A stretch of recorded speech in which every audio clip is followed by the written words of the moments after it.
दोस्तों, मर्यादा पुरुषोत्तम प्रभु श्री राम की कहानी से आज बच्चा बच्चा वाकिफ है। बचपन में या फिर लॉकडाउन में आपने रामायण तो जरूर देखी होगी। रामायण के अंतिम प्रसंग में हमें देखने को मिलता है कि भगवान राम जल समाधि के बाद गरुड़ पर बैठकर वैकुंठ चले जाते हैं। लेकिन इसके बाद अयोध्या और अयोध्यावासी का क्या हुआ ये किसी को पता हो या ना हो, लेकिन अयोध्या में राम मंदिर बनकर तैयार होने के साथ ही 22 जनवरी 2024 को राम मंदिर का उद्घाटन किया गया, जिसमें राम लला की मूर्ति का प्राण प्रतिष्ठा की गई, जिसके लिए संपूर्ण भारत ने सहयोग किया। भारत के प्रसिद्ध अभिनेता, पत्रकार, चित्रकार, लेखक, नेता और भी मुख्य लोग अयोध्या नगरी में राम लला के प्राण प्रतिष्ठा समारोह के इस ऐतिहासिक क्षण में शामिल हुए थे। पूरे देश भर में राम लला की पूजा अर्चना की गई और संध्या काल में दीपक जला के प्रभु श्री राम की आराधना की गई। अयोध्या में बने इस मंदिर की कहानी कहीं न कहीं भगवान राम के वैकुंठ जाने के बाद से स्टार्ट हो जाती है, जब इनके पुत्र कुश के द्वारा अयोध्या में राम मंदिर का निर्माण कराया जाता है। लेकिन क्या आपको इस मंदिर के इतिहास के बारे में पता है? अगर नहीं तो आज हम आपको इस वीडियो में बताएंगे कि कहां से शुरू हुई ये कहानी और इस कहानी में कब कब क्या क्या हुआ। इसके लिए बने रहे हमारे साथ इस वीडियो के अंत तक। नमस्कार दोस्तों, स्वागत है आपका स्टार कैचर में।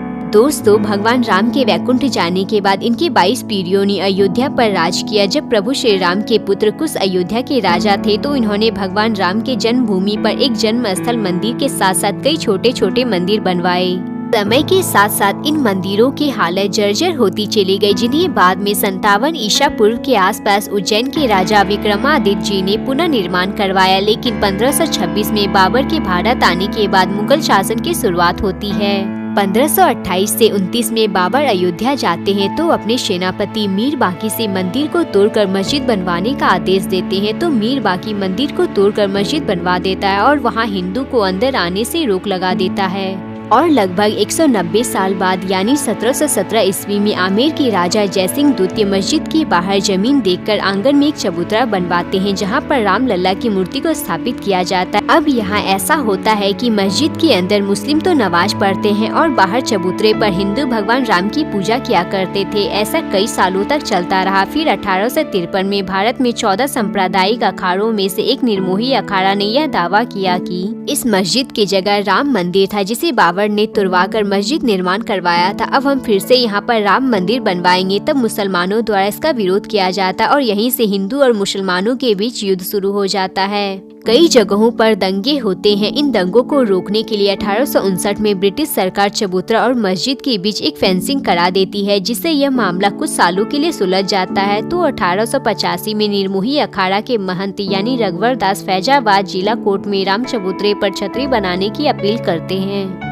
लेकिन उनकी अपील को खारिज कर दिया जाता है। अपील के खारिज होने से हिंदू संप्रदाय में विरोध की स्थिति पैदा हो जाती और जगह जगह पर हिंसा शुरू हो जाती। इस हिंसा में मस्जिद और राम चबूतरे के बीच बनी फेंसिंग के साथ मस्जिद की दीवार को तोड़ दिया जाता है। ब्रिटिश सरकार द्वारा मंदिर फिर से बनवाने के साथ एक रूल बनाया जाता है कि मस्जिद को केवल जुम्मे की नमाज के लिए खोला जाएगा और फिर भारत के आजाद होने तक यही नियम कानून लागू रहा। लेकिन आजादी के 2 साल बाद यानी 23 दिसंबर 1949 को सुबह होते ही हिंदू समुदाय द्वारा मस्जिद के अंदर घंटी और शंखों की आवाज के साथ पूजा की जाती है, जिससे भीड़ इकट्ठा हो जाती है। हिंदू की भीड़ पूजा करने के लिए तो मुसलमान की भीड़ विरोध करने के लिए एकजुट हो जाती है और फिर से एक बार विद्रोह का सिचुएशन बन जाता है। इतनी भीड़ को कंट्रोल करना कोई आसान काम नहीं था। तो वहाँ के डीएम के नायर इसकी जानकारी प्रधानमंत्री ऑफिस को देते हैं। जब ये मामला दिल्ली पहुँचता है तो उस समय पीएम जवाहरलाल नेहरू थे। नेहरू जी पीएम ऑफिस से के नायर को एक आदेश पारित करके कहते हैं कि जबरदस्ती किसी चीज को हथियाना गलत है, मूर्ति को तुरंत मस्जिद के बाहर कर देना चाहिए। इसके जवाब में के नायर एक पत्र लिखकर कहते हैं कि यहाँ की सिचुएशन को देखते हुए मूर्ति को किसी भी हालत में बाहर नहीं किया जा सकता,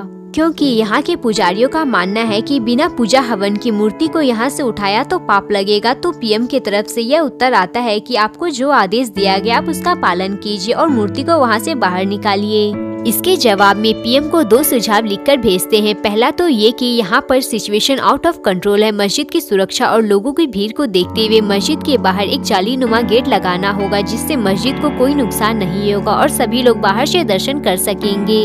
और दूसरा ये कि इस मामले को कोर्ट को सौंप देना चाहिए, जिससे कोर्ट का फैसला आने तक लोग शांत रहेंगे। इन सुझावों के साथ ही के नायर ने अपना रिजाइन भी दे दिया। इनके रेजिग्नेशन को तो स्वीकार नहीं किया गया, लेकिन पीएम को उनके सुझाव बहुत पसंद आए। उसके बाद ये मामला कोर्ट में चला जाता है। इस तरह रामलला की मूर्ति मंदिर में ही रहती है। हिंदू पक्ष से निर्मोही अखाड़ा और मुस्लिम पक्ष से सुन्नी वक्फ बोर्ड दोनों द्वारा एक एक केस फाइल किया जाता है, जिसमें निर्मोही अखाड़ा द्वारा यह दावा किया जाता है कि यहाँ पहले से राम मंदिर था और अब तो मूर्ति भी निकल आई है, इसलिए इसका पूरा अधिकार हमें दे देना चाहिए ताकि हम यहाँ राम मंदिर बनवा सके। वही सुन्नी वक्फ बोर्ड द्वारा यह दावा करते हैं कि यहाँ शुरुआत से ही मस्जिद रही है, इसलिए इसका पूरा कंट्रोल हमें देना चाहिए।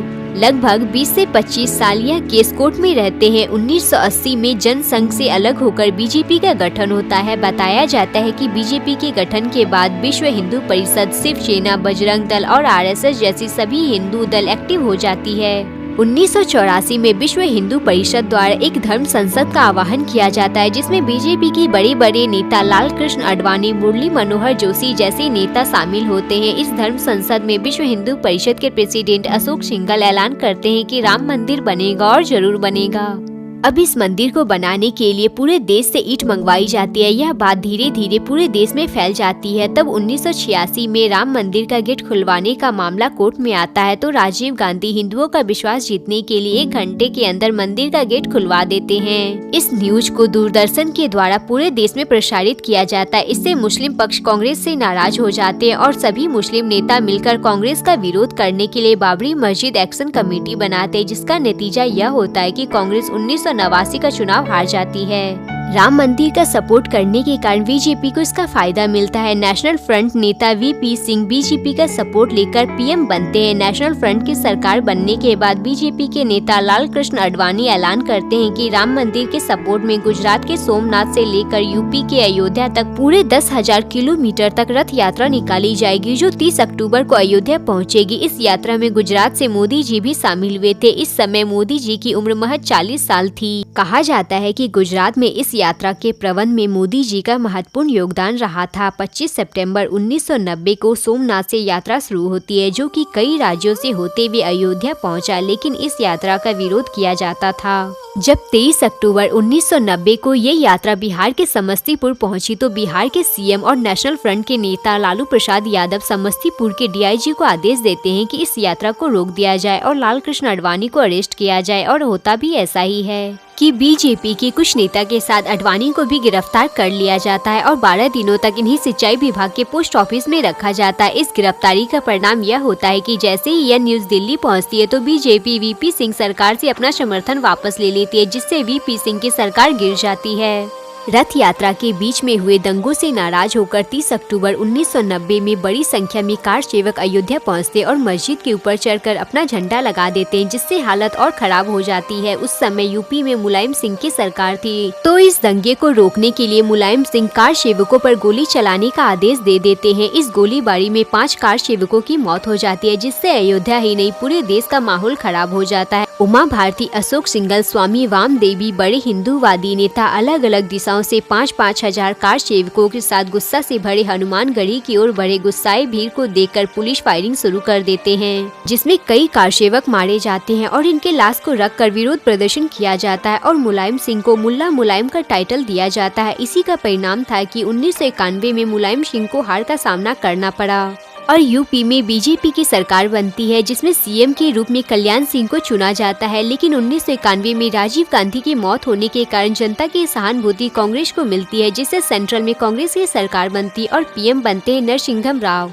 यूपी में बीजेपी की सरकार बनने के बाद अयोध्या के पुजारी की सहानुभूति से 2.77 एकड़ भूमि जन्मभूमि न्याय ट्रस्ट को दे दी जाती है। ये ट्रस्ट राम मंदिर बनवाने का काम शुरू कर देते हैं, लेकिन इसका मामला पहले ही कोर्ट में चल रहा था, जिसके कारण कंस्ट्रक्शन पर बैन लगा दिया जाता है। बैन होने के बावजूद मंदिर बनवाने के लिए 1992 में फिर से कार सेवकों का आह्वान किया जाता है। उस समय यूपी में बीजेपी की सरकार थी, लेकिन केंद्र में कांग्रेस की सरकार थी। केंद्र और राज्य सरकार को ये डर था कि फिर से पहले जैसी सिचुएशन ना बन जाए, इसलिए 30 अक्टूबर 1992 को पीएम नरसिंह राव विश्व हिंदू परिषद और शिया सुन्नी बोर्ड दोनों के लीडर को मीटिंग के लिए दिल्ली बुलाते हैं, लेकिन इस मीटिंग से कोई खास निष्कर्ष नहीं निकलता। विश्व हिंदू परिषद के नेता आपस में मीटिंग करके 6 दिसंबर को फिर से कार सेवकों को बुलाने का ऐलान कर देती है। तो पीएम नरसिंह राव यूपी के सीएम कल्याण सिंह को प्रेसिडेंशियल रूल लागू करने के लिए बोलते हैं, लेकिन कल्याण सिंह आश्वासन देकर मना कर देते हैं और कोर्ट में हलफनामा देते हैं कि यहाँ पर कोई हिंसा नहीं होगी, इसकी जिम्मेदारी राज्य सरकार की होगी और किसी भी सिचुएशन में कार सेवकों पर गोली नहीं चलाई जाएगी। तो 6 दिसंबर 1992 में 2 लाख से ज्यादा कार सेवक अयोध्या पहुंचते हैं और बीजेपी के कुछ नेता पर अयोध्या आने पर रोक लगा दिया जाता है और यही वजह है कि उमा भारती सिर मुंडवा कर वहां पहुंचती है ताकि उन्हें कोई पहचान न सके। उमा भारती के अलावा अटल बिहारी वाजपेयी, अशोक सिंघल और लाल कृष्ण आडवाणी जैसे बड़े नेता अयोध्या पहुंच जाते हैं और फिर ये भीड़ 5 बजे तक मस्जिद के तीनों गुंबद को तोड़कर मेन गुंबद की जगह पर एक छोटा सा मंदिर बनवाकर रामलला की मूर्ति वहां रख देते हैं, जिसके कारण हिंदू और मुस्लिम के बीच दंगे शुरू हो जाते और राज्य सरकार द्वारा की गई सारी व्यवस्था बेकार हो जाती है। हजारों की संख्या में लोगों की मौत होती है और सेंट्रल गवर्नमेंट द्वारा यूपी में प्रेसिडेंशियल रूल लागू कर दिया जाता है, जिसके बाद कल्याण सिंह सीएम के पद से इस्तीफा दे देते हैं। यह मुद्दा भारत तक ही सीमित नहीं रहती बल्कि पाकिस्तान और बांग्लादेश में भी इसका विरोध एक हिंसा का रूप ले लिया, जिसके कारण वहां रहने वाले भारतीयों को लाठियों से मारा जाता और कई मंदिरों को तोड़ दिए जाते। 2001 में बीजेपी की सरकार बनती है तो उस समय पीएम अटल बिहारी वाजपेयी से विश्व हिंदू परिषद द्वारा केंद्र सरकार को बोला जाता है कि अयोध्या में राम मंदिर बनवाया जाए और अगर सरकार से नहीं हो रहा है तो हमें बता दें। जब सरकार की तरफ से कोई प्रतिज्ञा नहीं मिली तो 15 अक्टूबर 2002 में विश्व हिंदू परिषद सैकड़ों कार्यकर्ता को बुलवाकर मंदिर का कार्य शुरू कर देते हैं।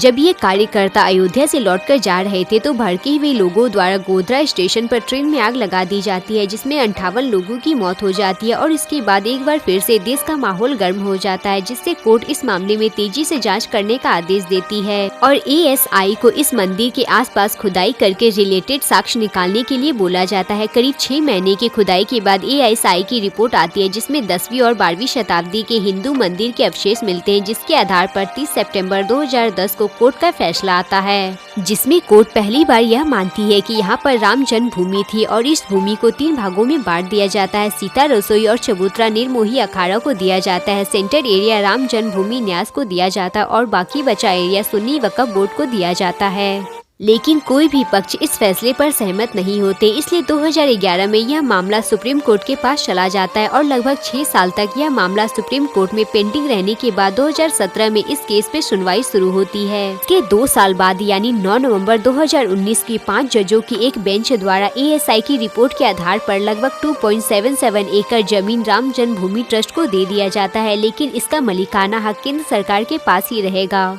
और यूपी सरकार को यह आदेश दिया जाता है कि मुस्लिम पक्ष को इस जमीन से दूर किसी और जगह 5 एकड़ जमीन सुन्नी वक्फ बोर्ड को मस्जिद बनाने के लिए दी जाए। इस प्रकार सबसे लंबी चलने वाली इस मामले का फैसला हो जाता है और जब सुप्रीम कोर्ट का फैसला आया तो ना तो किसी पक्ष के द्वारा हिंसा की गई और ना ही किसी पक्ष के द्वारा इसका विरोध किया गया और 5 अगस्त 2020 को पीएम मोदी जी अयोध्या पहुंचकर मंदिर का शिलान्यास करते हैं, जिसके बाद मंदिर का निर्माण कार्य शुरू हो जाता है।